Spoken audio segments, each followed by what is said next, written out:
BNP ভারপ্রাপ্ত chairman Tarique Rahman শিগগিরই দেশে ফিরবেন বলে জানালেন সাবেক স্বরাষ্ট্র প্রতিমন্ত্রী লুৎফুজ্জামান বাবর। তার নিরাপত্তা নিয়ে স্বরাষ্ট্র উপদেষ্টার সাথে আলোচনা হয়েছে বলে জানান তিনি।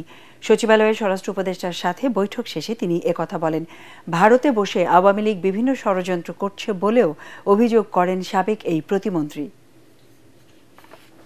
কিছু কিছু জিনিস আমাদের ম্যাটার অফ কনসার্ন হয়ে দাঁড়িয়েছে, উদ্বিগ্নের জায়গা, যেগুলো আমরা ওনাদের সাথে অত্যন্ত আন্তরিকতার সাথে সৌহার্দ্যপূর্ণ পরিবেশে আলোচনা করেছি।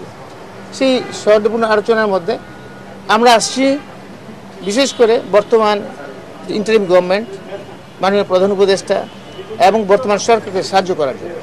সেই সাহায্য হিসাবে যেগুলো কনসার্ন করে আমরা সেইগুলো আমরা ওনাদেরকে আমাদের ব্যক্ত করছি। ওনারাও একই জায়গায় একমত পোষণ করছেন। মোটামুটি খুব আলোচনা অত্যন্ত ফলপ্রসূ এবং সৌহার্দ্যপূর্ণ হয়েছে। ইনশাল্লাহ দ্রুত ফেরত আসবে, আপনারা দোয়া করবেন। আল্লাহ।